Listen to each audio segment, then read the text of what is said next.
I'm Dan, and this is 10,000 Hours of Indie, a podcast exploring new music and delving deeper into what goes on in the background of the independent music industry. I'm a musician and passionate music lover, and I wanted to delve deeper into new music in the independent scene around the world. I also saw this as a chance to help artists connect and share their stories, so if there's someone you hear and you want to find out more about, every podcast has links in the show description. Get involved, help this community grow, follow on the 10,000 Hours of Indie socials, you can find all the links in the show description. And also feel free to email me about anything music related, 10,000indie@gmail.com. I'm open to any ideas and love listening to your promos.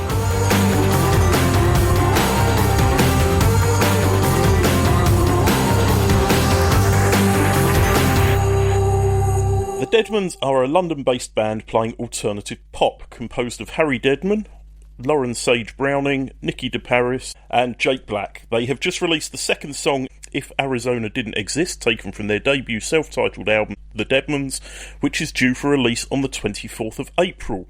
I'm chatting to Harry and LaurenSage. Welcome to the podcast. Happy to be here. Thanks for having us. So, Record of the Day called you high concept, wordy and proudly out of place. Would you say that's a fair description of your music? Yeah, we were pretty happy on the first day of the first song being out to see that come out because it felt very in line with what we're trying to do as kind of outsiders for the music industry, coming in with something that is a bit out of place. And we think of it as kind of strange poetics, which is definitely wordy. Everything we do is very concept driven and narrative driven, and with this overall universal building attempt. So we thought that was a pretty cool, succinct way to say what we've been working on. So tell me how you met and decided to make this musical project, because it's not just about the music for you, is it? Well, yeah, we met in London in 2023. And LaurenSage, at that point, she was traveling around the world. I mean, you started in LA, then you're in New York, then you moved to London for different periods of time making art. And we met while she was in London.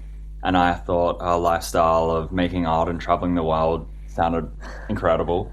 So I kind of jumped on board and we continued to travel with each other. And it was during a road trip from Kansas, where LaurenSage is from, to LA that we kind of came up with this idea of making music and making films and photographs and all kind of creating this world of music and film.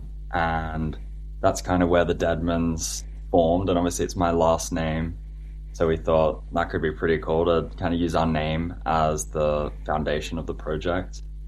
And it's slowly built from there. And we started in a very atypical way of neither Harry and I sing. Harry makes music, but I'm purely a writer and an artist, and deciding to be a band before we had the other components was a pretty bold bet on ourselves. But we wrote everything and Harry made all the music while we were in Australia, and then slowly we just started roping other people into it. But all the lyrics were written, all the music was made before Nikki was attached to the project. So it was very strange, kind of in that we were just hoping we'd build it and they would come. And I know Nikki we went to college together. We went to the same art school, but hadn't really known each other too well until I was directing a piece in New York and Brooklyn, and she acted in it. So she was in my radar, and then a friend heard we were doing this, and we got this great video from Nikki basically pitching herself, just like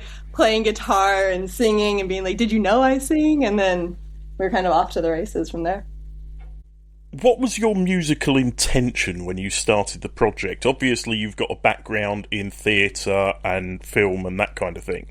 And Lauren, you're obviously not actually in the band as such, in terms of being on stage when there's live shows and that kind of thing. So yeah, what was the intention of the band? What was the sort of starting point for the project? On that road trip we were talking about, we were kind of having this crisis of form. And I had, for a couple of years, been trying to search for the right kind of form that felt correct to me.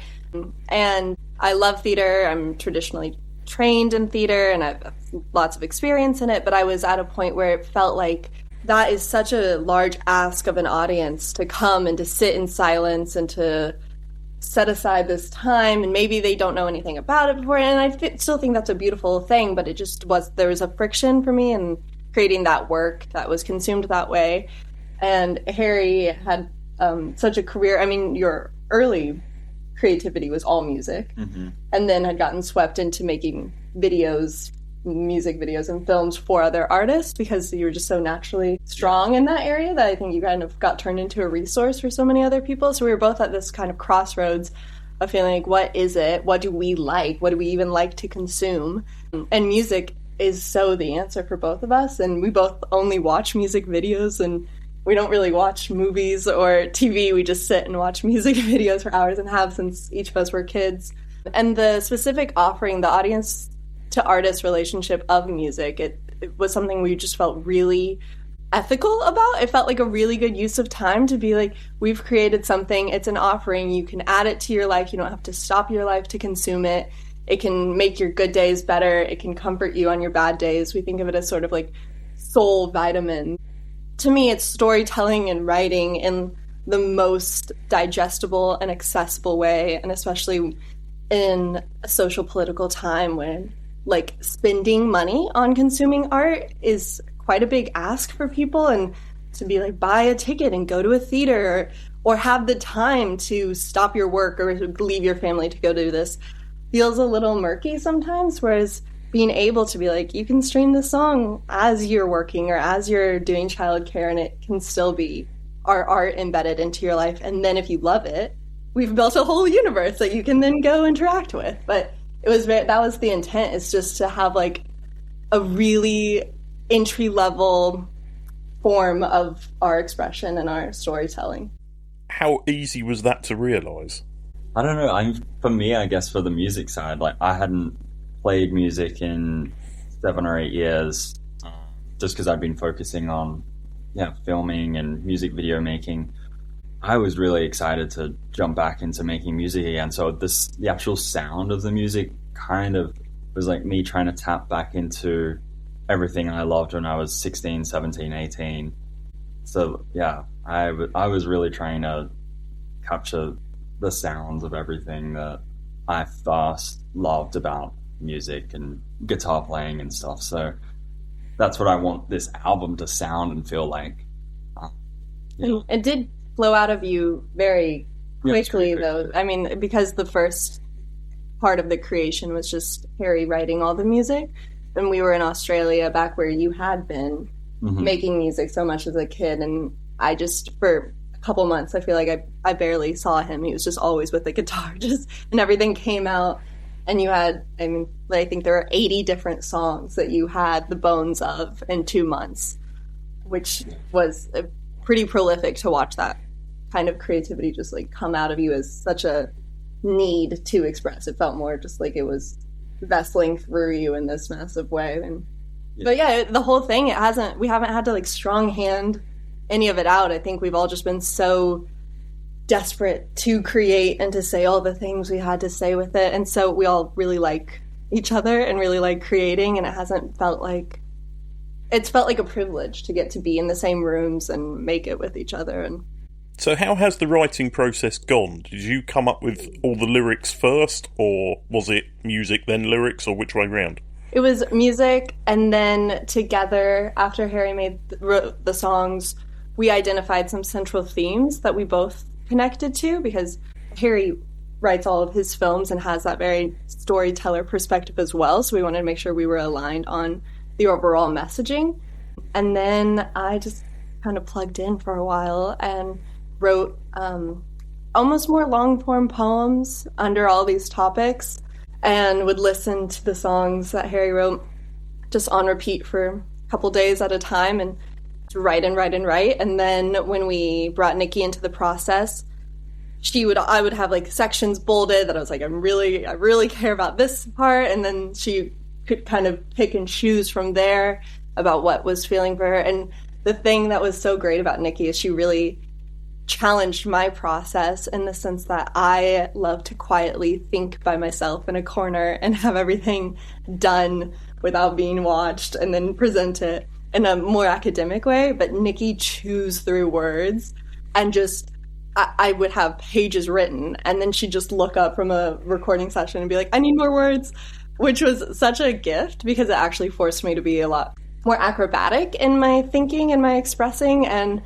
that sort of time pressure cooker and the pressure of having them both there looking at me, I think forced me to be a lot more honest. And a lot of my favorite stuff is because Nikki told me she needed more words and I had to think of stuff last minute. How did you find adapting from writing sort of plays and things to writing lyrics? I mean, what was your sort of transition? How did you get into that mindset? Yeah, it's weird. I think that my previous writing was at its core me trying to wrangle poetry into narrative structure. That's always been my more natural form of expression, is very much poetic and metaphoric and abstract. So when I look back now at my previous plays, it's like I've given characters monologues, but they are kind of lyrics when you really break it down. And I found it to be so freeing to get to just say what I wanted to say and not have to worry about a plot or character development or all and it felt very stream of consciousness and very free form. And then a beautiful thing about it was, because it's such a long collaborative process, to then kind of creating the narrative arc of the whole project over time, which I do think that the album has a very novel-esque arc to it. Unlike, they all slot together and they do tell this character that we've crafted for Nikki, which is really me. It's my life, my last 10 years. But it is a development. We meet her in this point of escape. She goes through the first third of the album is all about escape, and then into the middle section, which is rage. And then finally at the last third, it's this sense of belonging and this journey to catharsis. So they really, it felt very similar in a lot of ways to the playwriting and book writing that I've done before. You say the album's about sort of taking you on a journey and things. Is that the reason why the first two singles have been tracks 1 and 2 from the album? Yeah, it felt like a very natural way, to cue in the audience and community into the world that we've built. It are those first 2 tracks. I think of the first song, Nice Kid, as escaping the wrong building and hopping in the car, your getaway car, and then Arizona is the getaway cars on the road, and you're kind of beginning to enter this limbo phase of contemplating and reflecting. So yeah, it felt really natural to put out those first 2 as the entry point, but then we'll mix it up for our third single. So let's talk about the latest single first, If Arizona Didn't Exist. The lyrics seem to suggest a sort of love-hate relationship with Arizona, or maybe a metaphor for breakup. Which is it, or is it a bit of both? I love that. I wish I was that passionate about Arizona that it was just about the state. That could potentially be more interesting. But no, I'm using Arizona as sort of metonymy for a person. I found I could be a lot more honest in metaphor. And I also enjoy, I think an artist gets to express their feelings, but no one else in the artist's life has agreed to be roped into anything. So I think using metaphor and substitutions makes me feel like I can be a lot more honest. But yeah, I think of it as a very tongue-in-cheek, eye-rolly breakup song with a bit of, I don't know, I think of it as a late 20s reflection breakup song. Maybe there's not the petulance or the passion or the anger of a breakup song that's written in the moment of the breakup, but this sort of hindsight, taking responsibility for your own shortcomings and also being so grateful for a breakup is the point. So your press release specifically mentions Jake Black, who I didn't know until I spoke to you before the interview that he was the drummer as well. He's worked with artists such as Stereo Honey. He was a big part of the production and mixing team. What did you learn from him? Because obviously he is a musician as opposed to you guys who are sort of multi-artistic.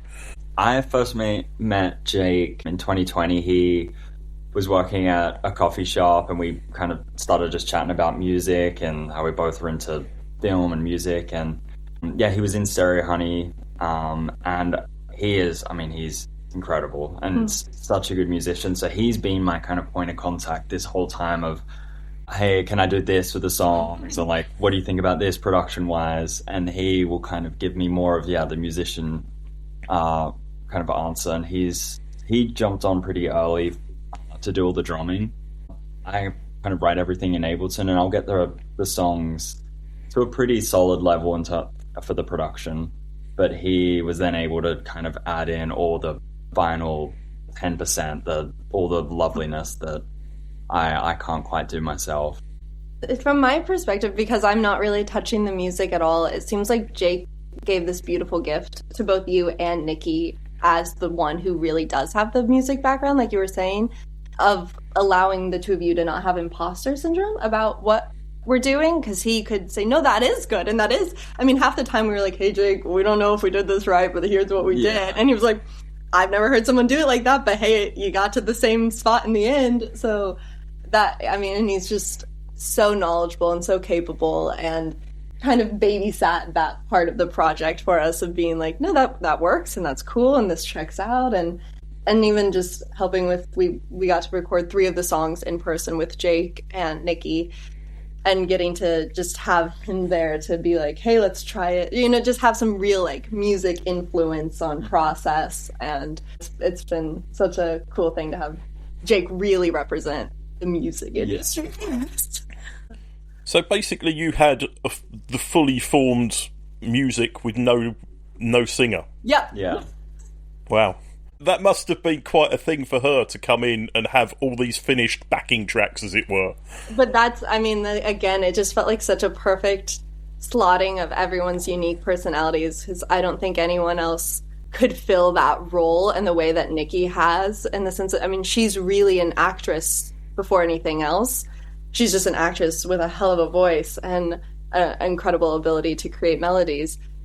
But as a strong actress, she's like, what's my line? Where do I go? What's the part? Where are my players? And so she really comfortably just adapted into the universe we built. And I think one of the special things about her is she also did it without hubris or ego or some of these things that are sometimes associated with someone who is able to take a spotlight. Sometimes maybe they're a little too eager to force the spotlight. She just occupies that light with such grace and skill and really just stepped into it. And again, she hasn't made an album too, so it was really the 3 of us being like, ooh, and Jake saying, okay, keep going. Did she have complete free reign to do what she wanted with the vocals, or did you have sort of sketches? No, that's all Nikki. Yeah, we had the tracks finished, but we had no concept of what the melody would be, what the vocals would be, so she really led that. Yeah. The album finishes with the line, I'm playing it cool though, I promise. I love that as an ending. Was it written to be the ending, or did that just happen when you were in the studio? It was written to be the ending.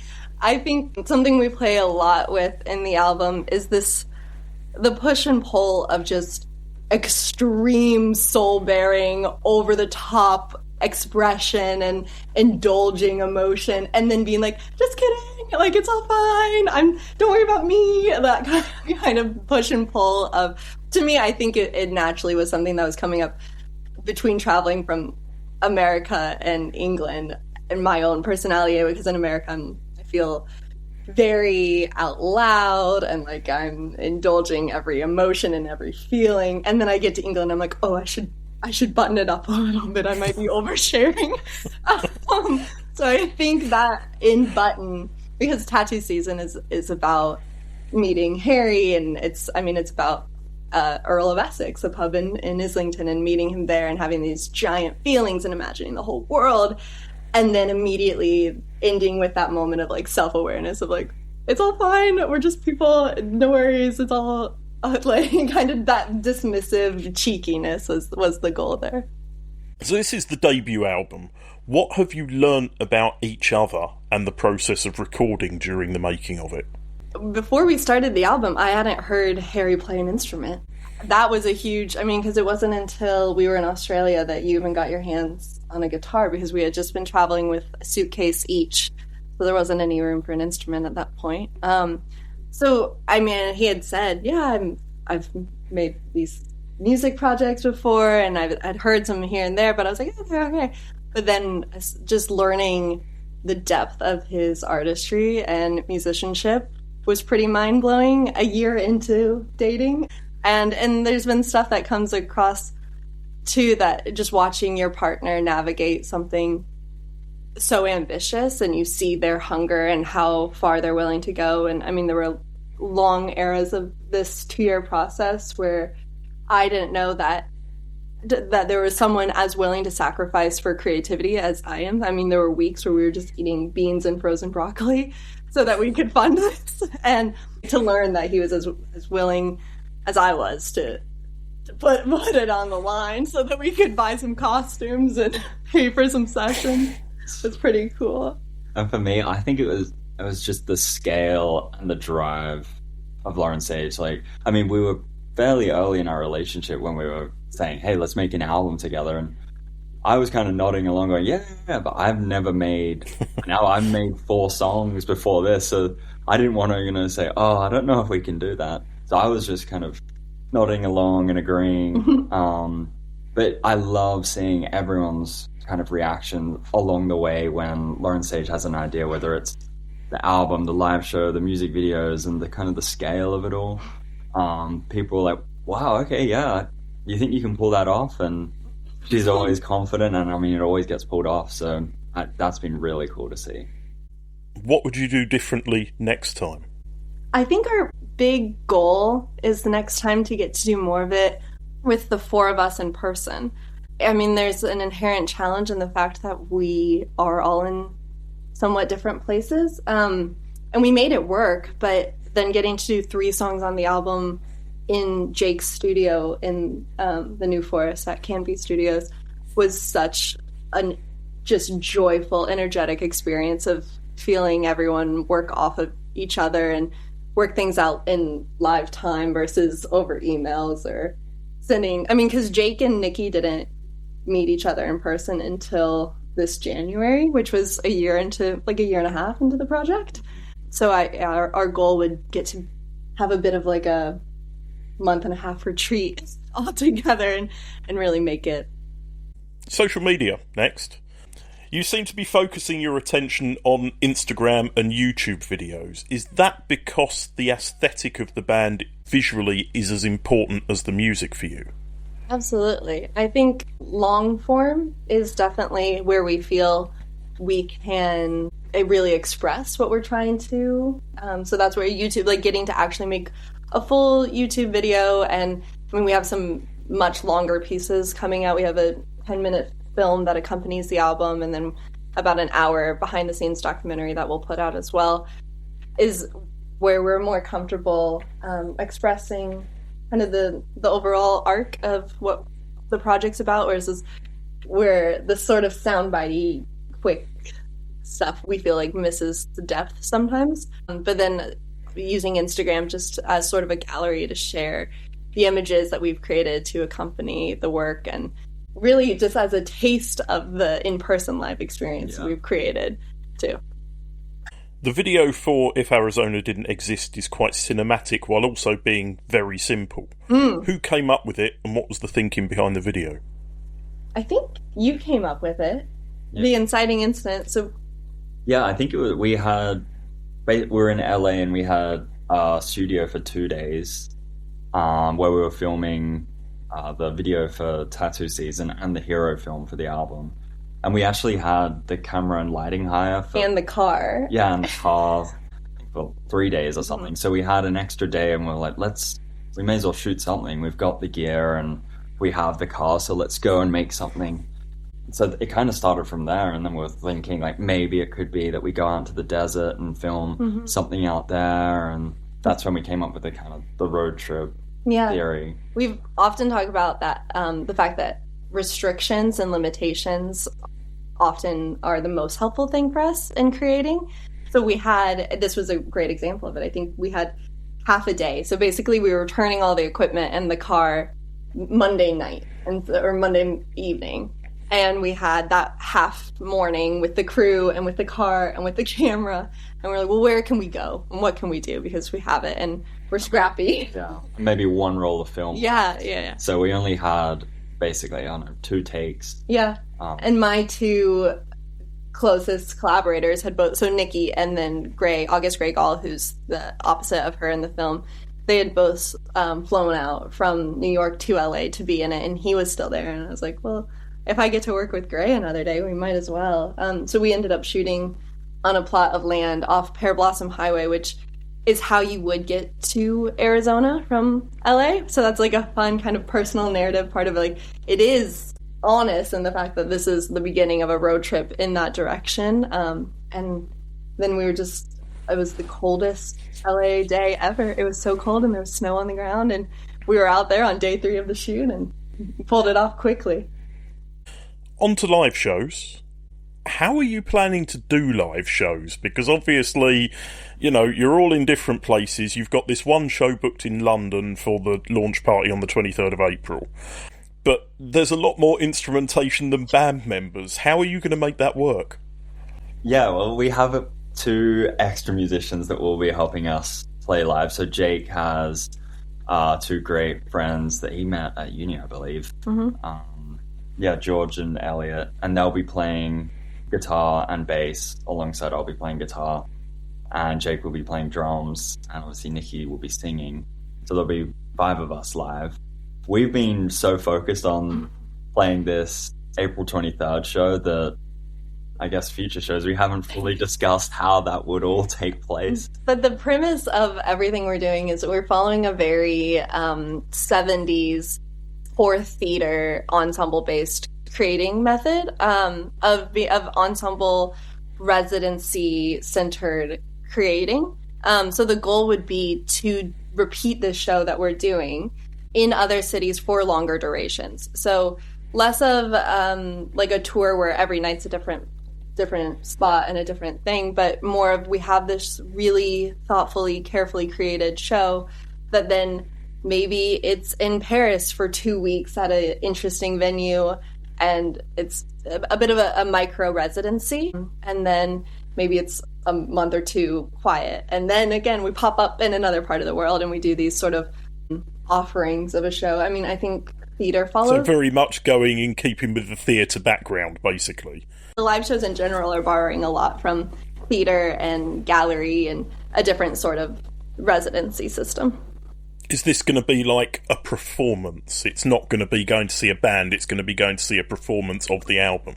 I think of it as like performance art that is band. So the show is definitely centered around gig, and the audience experience is definitely gig adjacent in the sense of there's a bar and you're standing and you can talk and go to the bathroom. It's not that sort of formal ticketed sit in a seat and no talking, and we hope that the energy is contagious and it feels free and like magnetic and exciting. But unlike gig, where there's a looseness to the performance and an unpredictability, we will be presenting something that is very much grounded in specific planned storytelling, both in the visuals of how it's presented, the combination and intertwinement of film and photography and gallery elements, the overall planning of the audience experience, both immediately when you come off the street, being brought into a space that transforms your experience and is a bit of a tunnel into then the live performance, then you're brought into a gallery experience of the show. So it's the full 10 songs performed in the album order, but then the transitions are these musical storytelling transitions where there's heightened visual components and audio experiences that kind of takes you on a more theatrical journey. But at its core, it's a gig. We don't want people to be afraid and think it's like esoteric theater, but it's just elevated to something. How do you feel about that as the musician in the project? Is it a bit daunting? It can be a little, but we had a really great rehearsal the other day where we played through the full album. I think it's just working out these audio transition moments, making sure it feels elevated and not like we're, I don't know, potentially just standing on stage and no one knows what's going on. But I'm feeling really confident that it's something a little different, exciting, and people can jump into it and have fun. We've talked about with the other musicians to me an important distinguishing factor of the theatrical air where I'm trying to bring isn't theatricality that is superficial or distances you from the audience, but instead brings the part of theatricality that immediately communicates to the audience, hey, we've got a plan and you're in good hands. You don't need to worry about us. You don't need to worry about us not knowing what to do or stammering or being unsure. To me, there's just a professionalism in presenting something as a full story where the audience gets to be an audience along on a journey,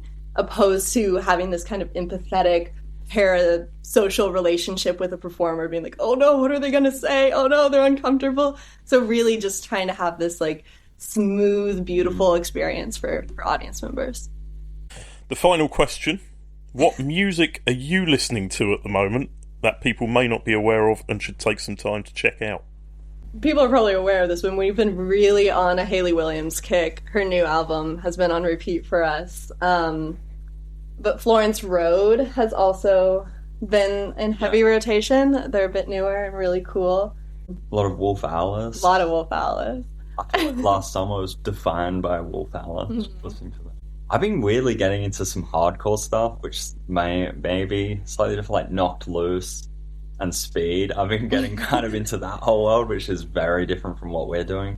But I kind of go down little rabbit holes of different genres and subgenres. Yeah. War on Drugs you've been listening to a lot lately. We're also just really excited for the new Bleachers to be coming out, where we're like drip feeding ourselves new Jack Antonoff anytime we get it. So for anyone wishing to find out more about the Deadmans, there's your website, thedeadmans.com, and you're on Instagram and YouTube.